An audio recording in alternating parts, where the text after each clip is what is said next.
There is perhaps no greater mystery than that of death. Despite centuries of scientific advancements that have taught us how the body works, the moment of death remains shrouded in the unknown. We know the illnesses, accidents, and traumas that can lead to death, and we know the process of decay that follows. Those with spiritual or religious beliefs feel certain about what awaits their soul after it departs from its corporeal vessel. We know the signs of impending death: heartbeat slowing, blood pressure dropping, and changes in breathing. We know the anatomical changes that determine the moment of death: the stopping of the heart and the shutting down of all the body's systems.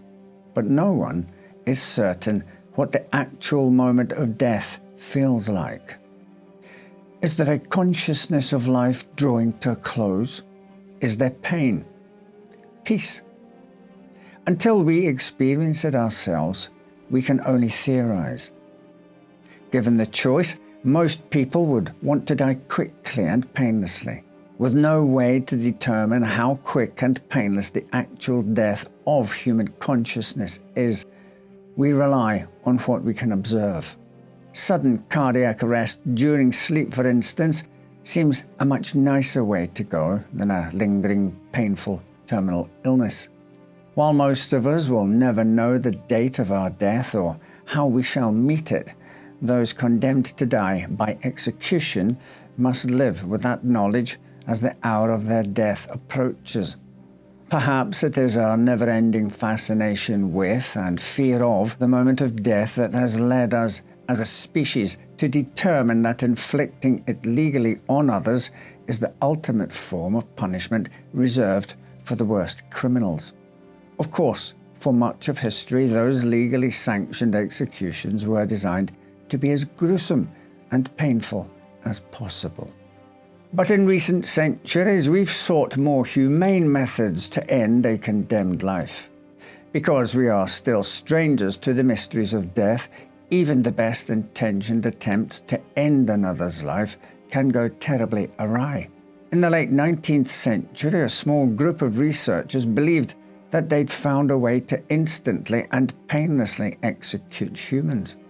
But when their theory was put into practice, it became clear that a guaranteed painless death remains out of our control.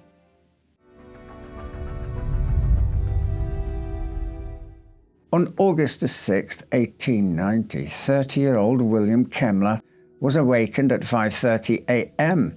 He dressed in his best suit, a crisp white shirt and a necktie. He ate breakfast and spent time in prayer. The sun rose, bathing Auburn, New York, in a pleasant late summer warmth. William Kemmler visited a barber that morning. He asked the man with the clippers to mind the beautiful Hyperion curl that fell across his forehead. Once the haircut was complete, he joined a handful of other men on a short walk to where they would conduct their business that day. But he was not bound for a meeting at the bank or a shift at work. He was about to become the first person ever to be executed by the electric chair, a moment nearly 10 years in the making.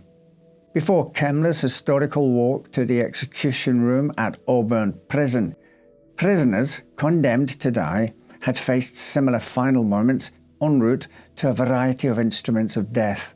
The first death penalty laws can be traced back all the way to the 18th century BC. The traditional British method of hanging followed colonists to the New World and was a common practice there for nearly 200 years. But following the publication of Cesare Beccaria's On Crimes and Punishment, many began to wonder if legitimizing the very behavior the law seeks to repress was counterproductive in the moral message it conveyed. The Bill of Rights, adopted in 1789, included the Eighth Amendment, which prohibited cruel and unusual punishment. And by the early 1800s, many states had reduced the number of capital crimes and built state prisons to house criminals for long, sometimes lifetime sentences. In 1847, Michigan abolished the death penalty altogether, and other state legislatures began to feel pressured to review their laws on execution. The general population was growing increasingly unsupportive of hanging, which was still the most frequent method of dispatching those condemned to death. While simple in theory, hanging a person to death is no small feat. Newspapers across the country were full of stories of hangings gone wrong, broken ropes required do-overs, incorrectly measured drops resulted in decapitation, and sometimes prisoners took up to an hour to die, the pain and suffering visible to those who looked on in despair. In 1860, the New York legislature passed a bill that repealed hanging as an approved method of execution. The lawmakers failed to prescribe an alternative method, thereby unintentionally abolishing capital punishment in the state. New York's population dwarfed that of other states, so unsurprisingly, it had a larger prison population as well, making the implications of the repeal of hangings significant. A New York Court of Appeals ruled the statute unconstitutional, and Governor Edwin Morgan quickly signed legislation to restore capital punishment. But a seed had been planted, and many New Yorkers demanded change. By the time David Hill was elected to the state's highest office, ratification of the 13th Amendment had further fanned the flames of the reform movement, with northern states eager to distance themselves from the growing association of hangings with mob lynchings. In 1886, the newly appointed governor established the New York Commission to find an alternative to hanging. The commission included just 3 members: human rights activist and reformer Thomas Edison, lawyer and politician Matthew Hale, and a dentist from Buffalo named Alfred P. Southwick. Southwick, a former steamboat engineer, had seen an opportunity to develop new tools and mechanical devices to aid dentists after attending the founding convention of the American Dental Association in 1859. He became so excited by the field that he apprenticed himself to a local dentist and eventually opened his own dental practice in downtown Buffalo. There, he treated patients by day and researched by night, designing an implant for cleft palates that earned him recognition from the New York Dental Association. A natural experimenter, Alfred first became interested in low-voltage electricity as a possible pain-numbing agent during dental treatment. But when a Buffalo dock worker was accidentally electrocuted in 1881, he saw another possibility for the new technology. The dentist was a proponent of capital punishment in theory, but was troubled by the reports of bungled hangings. When he learned that George Smith's body had been unmarked after his unfortunate encounter with an electrical generator apparently dead on contact, Southwick was inspired. He began experimenting with electrocuting animals, but was having difficulty determining the correct voltage to deliver instantaneous death. After one test, Southwick mused about his findings with a patient, a New York State senator. The senator then informed Governor Hill about what he had been told, and the dentist was asked to join the commission. Southwick, Hale, and Jerry spent a year reviewing both ancient and modern methods of execution, detailing the benefits and drawbacks of each. Their report included the consideration of 34 different techniques, including boiling, burning, flaying, throwing from a cliff, shooting, and suffocation. They were searching for a quick, humane, and efficient method. But the report concluded, "Your commission have examined with care the accounts which exist of the various curious modes of capital punishment that have been used. The result is that none of these can be considered as embodying suggestions of improvement over that now in use in this state." It was true that none of the existing methods could be considered humane. Beheading which was the most widely used method of execution outside of hanging, was a bloody spectacle. Public spectators were prone to rowdy behaviour, and the execution was easily botched by a dull blade or incorrectly assembled guillotine. Plus, there were questions about consciousness and awareness following decapitations, with reports of eyes still blinking and other facial movements following the deadly swing. Prussic acid, also known as hydrogen cyanide, and other poisons were still imprecise, making it difficult to estimate how long death by ingestion, inhalation, or injection might take. Using a hypodermic needle to administer such toxins was viewed by many as contrary to the Hippocratic Oath, and the committee feared it would be challenging to find physicians willing to administer a lethal injection. Other methods, like tossing the condemned over a cliff or handing them over to wild beasts, were inaccessible to most executioners, not to mention indisputably cruel. But the Commission offered an alternative method of execution, which had never before been tried but was thrillingly promising. Southwick told Governor Hill, "Electricity is the coming power. Death is instantaneous and the body is not defaced." Having worked on patients in his dental chair for so many years, Southwick naturally imagined a chair in his execution design. The condemned would be strapped to the seat and connected to an electrical current, theoretically stopping their heart instantly. But with lingering questions about the correct voltage, he sought help from the father of electricity himself, Thomas Edison. Edison, who opposed capital punishment, initially declined to involve himself in the project. However, when he realized there may be a personal incentive to help create the first electric chair, he changed his mind. In 1879, Thomas Edison developed the first practical incandescent light bulb, supported by his own direct current electrical system. In a direct current, or DC, the electrons run continually in a single direction at a constant voltage, like in a battery or a fuel cell. Edison knew his DC system had limitations, since it was difficult to transmit over distances without significant energy loss. Seeking solutions, he turned to a 28-year-old mathematician and engineer he'd recently hired at Edison Machine Works by the name of Nikola Tesla. Tesla told Edison that the future of electric distribution was an alternating current, or AC. In AC systems, the direction of the current reverses or alternates dozens of times per second. AC would allow high voltage energy to be transmitted over long distances using a lower current, allowing a much more efficient delivery system than Edison's DC system. Thomas Edison dismissed Tesla's ideas as splendid but utterly impractical. The young engineer left Edison in 1885 and perfected his AC technology, receiving a number of patents. In 1888, he sold his patent to industrialist George Westinghouse, whose electric company had become Edison's biggest competitor.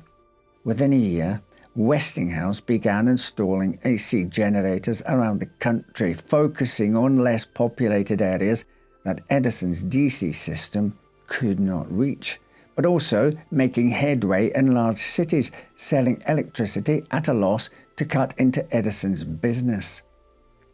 Knowing the DC system could not rival Westinghouse's AC generators in efficiency and cost, Edison focused on safety instead. When he received Southwick's letter, Edison saw his chance. He wrote back that although he would join heartily in an effort to totally abolish capital punishment, he did have some thoughts about electric currents in which to dispose of criminals under sentence of death. Edison told Southwick that to ensure death, they must use alternating current machines manufactured by Westinghouse in Pittsburgh. He then began publicly demonstrating the lethal power of the AC current. In June of 1888, Edison invited reporters to watch as he rigged a sheet of tin to an AC dynamo and led a dog onto the tin to drink from a metal pan. Once the dog touched the metal surface, it fell dead. Edison told reporters that AC electricity would kill a man in the 10,000th of a second.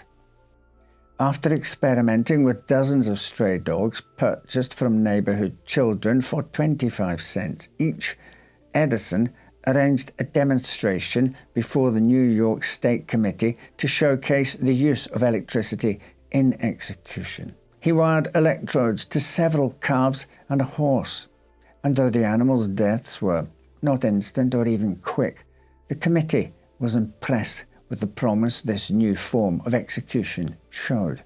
On June 4, 1888, Governor Hill signed a bill making electrocution New York's approved form of execution to go into effect on January 1, 1889. New York State told Westinghouse they wished to purchase 3 of his alternating current dynamos, but Edison's competitor was wise to his plan to malign his technology and refused. The small act of defiance did little to slow the march toward the electric chair. Harold Brown, an obscure inventor and electrical engineer who frequented Edison's West Orange laboratory, worked alongside one of Edison's assistants to determine the lethality of various currents. In July 1888, Brown publicized his findings with a macabre demonstration at the School of Mines at Columbia University. A large Newfoundland mix from the local SPCA was muzzled, loaded into a wire cage, and connected to a pair of cables. First, the poor beast was subjected to a series of DC shocks in increasing voltages. At 1000 volts DC, the dog was in obvious agony, but still alive. The process had been so uncomfortable for the audience that many people left the room. Then Brown promised to make the poor dog feel better, administering a shock of 330 volts AC that instantly killed the dog. Brown concluded that AC electricity should be permitted only in pounds, slaughterhouses, and prisons. When the electrical execution law took effect on the first day of 1889, Dr. Carlos MacDonald, the superintendent of the State Asylum for Insane Criminals, wrote to Harold Brown asking for him to provide a design and price estimate for an electric chair. Brown sought help from Edison, explaining that the state of New York would only pay for the equipment if the device worked. He asked Edison for several $1,000s to purchase the Westinghouse generators he would need to make his design successful. Together, the two men devised a scheme to acquire the AC generators through the Thornton-Houston Company, a major competitor to both Edison and Westinghouse. Thornton-Houston worked through another party to purchase second-hand Westinghouse generators. Brown instructed his collaborators to waterproof the generators, transport them in unmarked containers, and store them under lock and key to avoid interference from Westinghouse. With the generators secured, Brown set about designing his deadly contraption. He believed the condemned's hands and feet should be saturated with a weak potash solution to overcome the skin's resistance to the jolt. They should then be shod in wet felt slippers and strapped into the chair with their hands and feet placed in a foot tub and hand basins containing the potash solution. The warden of Auburn Prison was unhappy with Brown's design and tasked the prison's electrician, Edwin F. Davis, with devising a simpler method. Davis's chair more closely resembled our modern-day electric chair, with a head electrode. A second electrode was pressed to the base of the spine, eventually to be replaced by calf electrodes in later years. The headpiece resembled a toilet plunger that housed a sponge-covered brass plate. The sponge was to be soaked in the same potash solution Brown had initially suggested. The entire apparatus was tested on large pieces of beef and by administering low-voltage shocks to volunteering physicians. But it had yet to be fully tested on humans when William Kemmler was sentenced to death. Kemmler was a vegetable peddler in the slums of Buffalo whose parents were both German immigrants and alcoholics. Raised in a neglectful household, he dropped out of school at age 10, unable to read or write. On March the 29th, 1889, Kemmler was recovering from a drinking binge when he got into a fight with his partner, Tilly Ziegler. He accused her of stealing from him and planning to run away with his friend. In the middle of their argument, he went to the barn, retrieved a hatchet, and returned to the house. He struck Tilly with the weapon repeatedly until dead. Then he went to a neighbor's house and told them of his wicked act. He was eventually convicted of first-degree murder and sentenced to death. Another convicted murderer, Joseph Chapleau, was slated to be the first to die in the electric chair after beating his neighbor to death, but his sentence was commuted to life in prison, moving Kemmler to the front of the line. George Westinghouse, who feared the public's reaction to seeing his product used for execution, hired an appeal attorney for the condemned man, spending $100,000 of his personal fortune for the cause. The lawyer filed an appeal claiming the electric chair violated the Eighth Amendment's prohibition of cruel and unusual punishment, but was unsuccessful in overturning the sentence. Kemmler's execution was scheduled for August the 8th, 1890. On that fateful day, he entered the execution room with Auburn Warden Charles Durston at 6:38 a.m. A cluster of over 20 witnesses were present to observe the execution and witness the electric chair in use on a human for the first time. While the device sat waiting and a hidden team of electricians worked behind the scenes next door, Kemmler was delivering his final statement. He said, "Gentlemen, I wish everyone all the good luck in the world. I believe I am going to a good place. The papers have been saying a lot of stuff that ain't so. That's all I have to say." Kemmler was notably calm and poised for being something akin to a human guinea pig.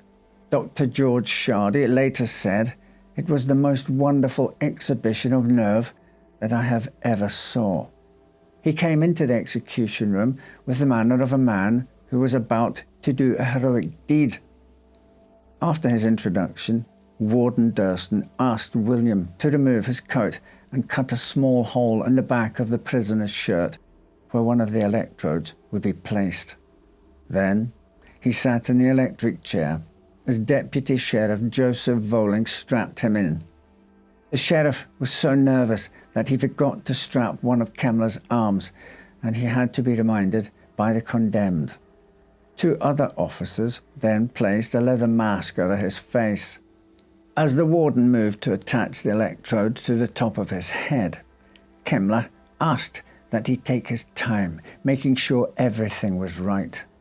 Once everything was in place, Kemmler said his final words. "Well, I want to do the best I can, and I can't do any better than that." One of the attending physicians said, "God bless you, Kemmler. You have done well." The witnesses murmured their agreement, perhaps surprised at the poise and humanity the prisoner exhibited in his final moments. Another physician wetted the sponges around the two electrodes with a bulb syringe. At 6:43, Durston signaled the anteroom where Edwin Davis waited, and the switch was thrown. If the electric chair works perfectly, the current destroys the conscious nervous system, which controls pain and awareness in a fraction of a second. The automatic nervous system, including the heart, follows immediately after. Protocol for electrocutions varies by state, but usually involves an initial jolt of over 2,000 volts to cause instant death. A slightly lower voltage is delivered, sometimes for several minutes, to ensure the prisoner's heart does not restart. If completed correctly, the prisoner would show little sign of pain, merely a slight convulsion. Kemmler's execution appeared to go according to plan, with witnesses seeing a quick convulsive start of the bound figure in the chair and a little squeaking sound of the straining straps. The current of just under 2,000 volts was applied for 17 seconds before Durston ordered it turned off. An attending physician declared Kemmler dead, and the prison officials seemed pleased with the process. Southwick, who was present to see his invention in action, declared, "There is the culmination of 10 years of work and study. We live in a higher civilization from this day." Seconds later, Kemmler's chest heaved, and he let out an audible groan. A doctor yelled for the current to start again. The voltage was increased, and the switch was thrown again, this time for nearly 4 minutes. From a successful outing for a new invention, the scene quickly turned to one of pure horror. Blood vessels under Kemmler's skin burst and bled. Smoke began to curl up around the chair, and some witnesses were sure they saw flames on Kemmler's skull. Many of those in attendance couldn't stand to watch. At least one witness fainted, and the smell of burning hair and flesh filled the room. One reporter later wrote, "Saliva came from the mouth, the chest heaved, and there was wheezing in the throat." After a short time, smoke appeared at the base. His flesh was burning. The spectacle was most trying. Nearly 8 minutes after the execution began, William Kemmler was finally declared dead. This time, correctly. The next day, headlines were less than complimentary of the first execution using electricity. One read, "Kemmler's execution amounts to scientific butchery." Another said, "Electricity as wretched a blunderer as the dethroned hangman." Dr. Schrady said of the event, "I have seen many men hanged, and I must say, there is nothing in the old method so revolting as the scene I have witnessed this morning." The execution was decidedly not reassuring as to the scientific value of electricity as a means of execution. Another witness, C.R. Huntley, said, "No one can depict in words the apparent horrible suffering of that poor devil. Everyone in the room lost their head. I would not think $1,000 an inducement for witnessing another electrocution." George Westinghouse, who'd been outspoken about this use of his technology since Edison first suggested it, said, "They would have done better with an axe." His competitor fired back by stating he believed that future executions by AC current would go more smoothly for convicted criminals who were Westinghoused. Kemmler's autopsy would reveal that blood vessels under the electrode cap on his skull had carbonized, and the top of his brain had hardened. The electrode at his back had burned a hole all the way through to the spine. But the doctors would conclude that the first blast of electricity had been successful in rendering the man unconscious. They felt confident that he had not felt any pain from the second jolt. They thought Kemmler had not died instantly because of inadequate voltage or improper contact of the electrodes, a fault of the machine, not the method. While there was some initial public outcry and speculation that the next legislature would immediately repeal the use of the electric chair, without a viable alternative, the device was accepted as the new standard for execution. Despite the grisliness of the first execution, even the electric chair's harshest critics agreed that the condemned had been rendered unconscious immediately and therefore had not experienced any pain, satisfying Governor Hill's request of providing a more humane alternative to hanging. In the wake of Kemmler's execution, Dr. Carlos MacDonald commented, "While this is not so great a success as I had hoped it would be, it is demonstrated to my mind that this method is infinitely preferable to hanging. I believe that there should be some central place in the state where executions should take place and be in the hands of men specially fitted to perform them in a perfect manner.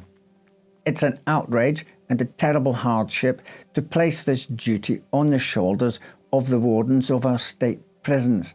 The legislature agreed that standardizing the procedure and placing the burden of execution on experts was necessary. Edwin Davis was appointed official state electrocutioner. From 1890 to 1914, he would perform 240 executions. The method was adopted by Ohio in 1897, Massachusetts in 1900, New Jersey in 1906, and Virginia in 1908. Within little more than a decade, it quickly replaced hanging as the prevalent form of execution in the US. However, Edison was unsuccessful in his efforts to discredit AC. Westinghouse beat out General Electric, which was formed in 1892 after a merger with Edison's company, for a contract to supply electricity to the 1893 World's Fair in Chicago. They also earned a contract to construct the generators for a hydroelectric power plant at Niagara Falls. By 1896, the plant was delivering power all the way to Buffalo, over 25 miles away. By then, General Electric was also using alternating currents, effectively ending the long battle that became known as the War of Currents. The year after the gruesome initial execution, the electric chair was used again, this time for a mass execution at Sing Sing, one of the world's most notorious prisons. The death house, as Death Row was known at Sing Sing, opened in 1890 with 14 cells and an execution chamber. The electric chair was located so close to the cells that inmates could hear the humming of the electric cables, the final words of the condemned, and the painful cries of botched executions. On July 7, 1891, the executions of convicted murderers Joseph Wood, James Slocum, Levi Smiler, and Shibuya Jugiro took place back-to-back, beginning at 4:30 a.m. For hours, the inmates in the death house listened to the sounds of the wholesale execution and subsequent autopsies. In addition to Sing Sing, New York State installed an electric chair at the Clinton Correctional Facility in Dannemora. The site saw its first execution using the new method in 1892, when Cal Wood was put to death for the murder of his father-in-law. Wood's execution went as flawlessly as possible, with witnesses reporting that there were not even any convulsions of the body, only a slight expansion of the chest. The entire operation was done within 2 minutes. When the mask was removed from Wood's face, witnesses noted there was not a sign of a burn, not the slightest injury to the skin. The eyes were closed, the lids being drawn tightly together. The mouth was passive, showing no signs of pain. The papers reported the execution as well conducted and a complete success.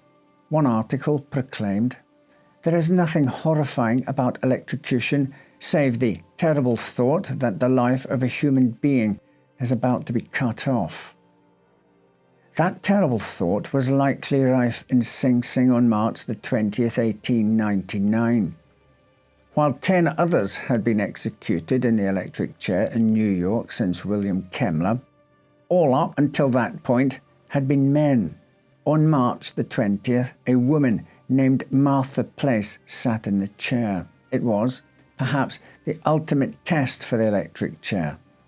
If hanging had fallen out of favor in large part due to the public unease with seeing women swing, what would happen if a woman suffered as Kemmler had? Surely the new instrument of death would be outlawed.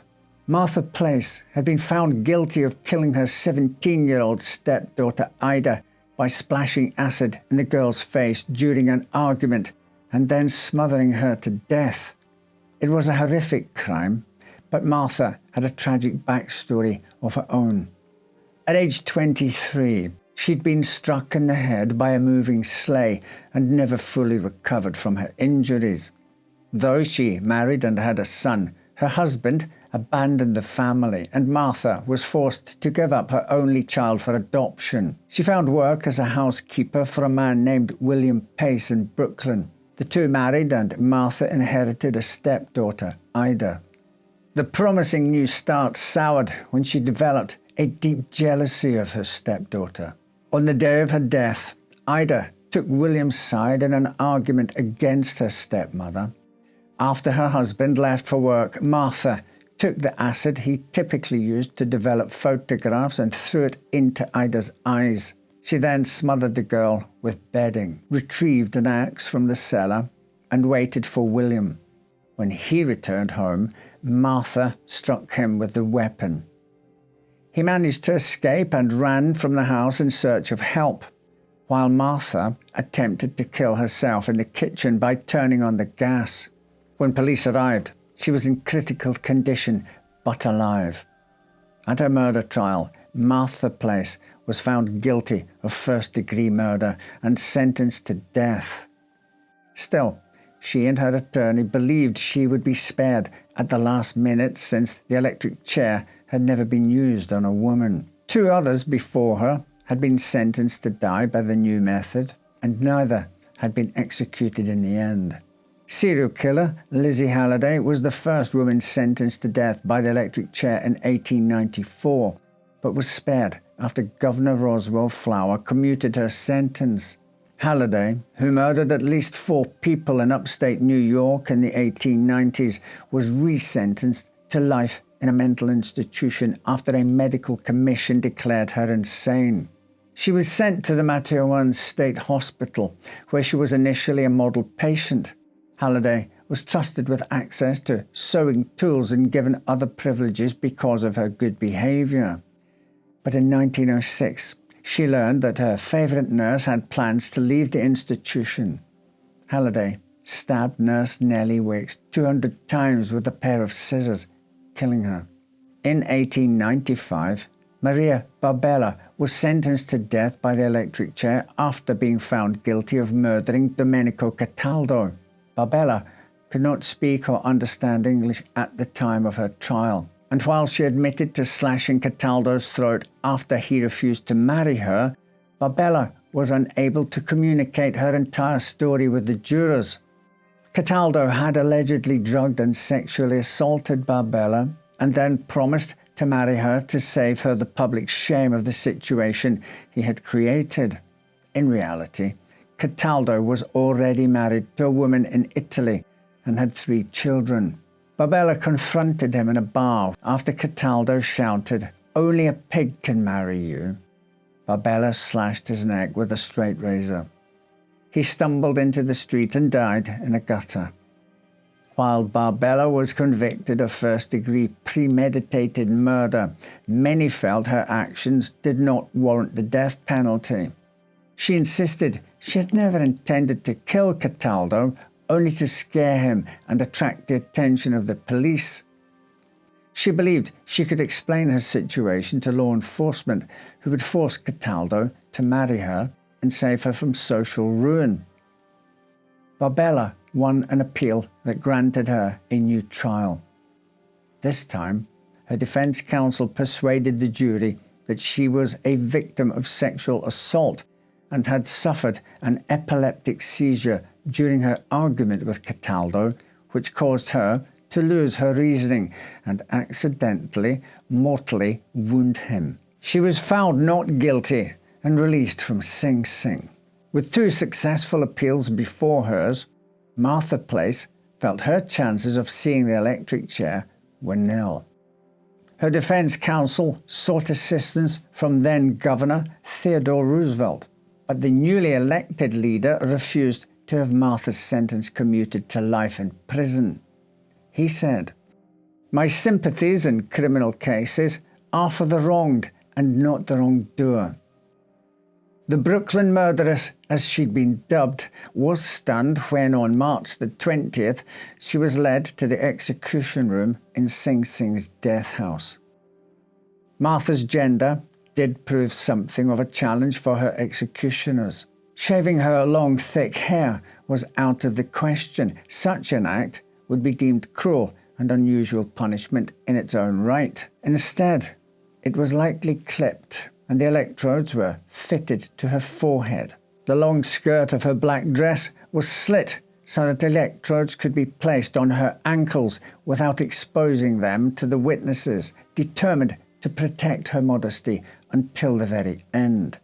According to the reports of witnesses, Martha Place died instantly after muttering her final words, "God help me."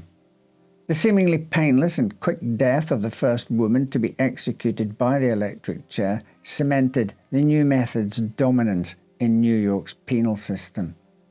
In the next few years, the chairs at Sing Sing, Auburn, and Dannemora saw the final moments of notorious killers like Leon Czolgosz, who assassinated President William McKinley in 1901, bank robber, murderer James P. Whitey Sullivan, and the three Van Wormer brothers who were convicted of killing their uncle after he foreclosed on the mortgage of the family's cottage. Even as the use of the electric chair became more common, many still wondered if the process was as immediate and painless as proponents of the new execution method promised.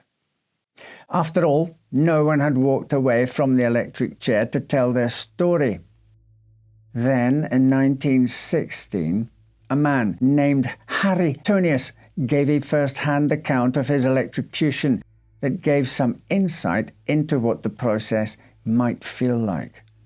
Tonius, who worked for the National Screw and Tack Company in Cleveland, was pushing a hand truck of steel casings into a freight elevator when his left foot touched a live wire that had accidentally detached from the electric controller of the elevator. When the ambulance arrived, paramedics declared Tonius dead, but at the hospital, surgeons wishing to experiment with the new pulmotor resuscitator were able to revive him. Once recovered, Tonius was able to give a detailed account of his electrocution, saying, "It felt as if a bomb had been inserted in my skull and as if it had exploded and blown off the top of my head." He also said, "The pain seemed to keep up for years. I couldn't escape it. I couldn't even fight it with my mind. And then I felt something pulling at my heart. It was as if someone had put his hand inside my breast and was pulling everything out." Hardly the pain-free instant death Alfred Southwick had believed his new method of execution would provide. Botched executions, shifting views on capital punishment, and stories like Harry Tonius's made many state legislatures rethink the role of the death penalty. Between 1895 and 1917, 9 states abolished capital punishment altogether. US Congress passed a bill reducing the number of federal death crimes, and votes in many other states came close to ending the death penalty, establishing a long-running debate about the government's role in mandating death. And despite some changes to the electric chair, the process remains nearly identical to the one invented by Edwin Davis. The following is a description of the process from the Death Penalty Information Center. For execution by the electric chair, the person is usually shaved and strapped to a chair with belts that cross his chest, groin, legs, and arms. A metal skull cap-shaped electrode is attached to the scalp and forehead over a sponge moistened with saline. The sponge must not be too wet, or the saline short-circuits the electric current, and not too dry, as it would then have a very high resistance. An additional electrode is moistened with conductive jelly, electrocream, and attached to a portion of the prisoner's leg that has been shaved to reduce resistance to electricity. The prisoner is then blindfolded. After the execution team has withdrawn to the observation room, the warden signals the executioner, who pulls a handle to connect the power supply.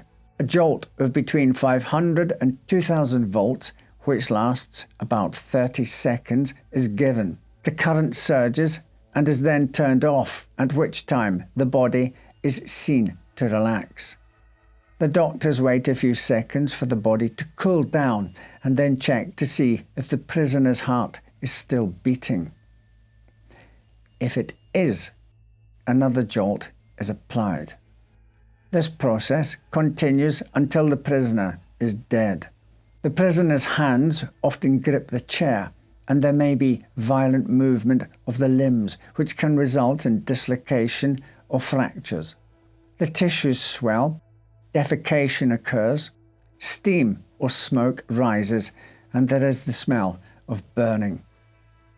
84 executions using the electric chair have been considered botched since its creation. Today, only 8 states continue to use it to execute prisoners at their request as an alternative to lethal injection, with just one state, South Carolina, still using the electric chair as its primary method of execution, though no one has been executed in the state since 2011.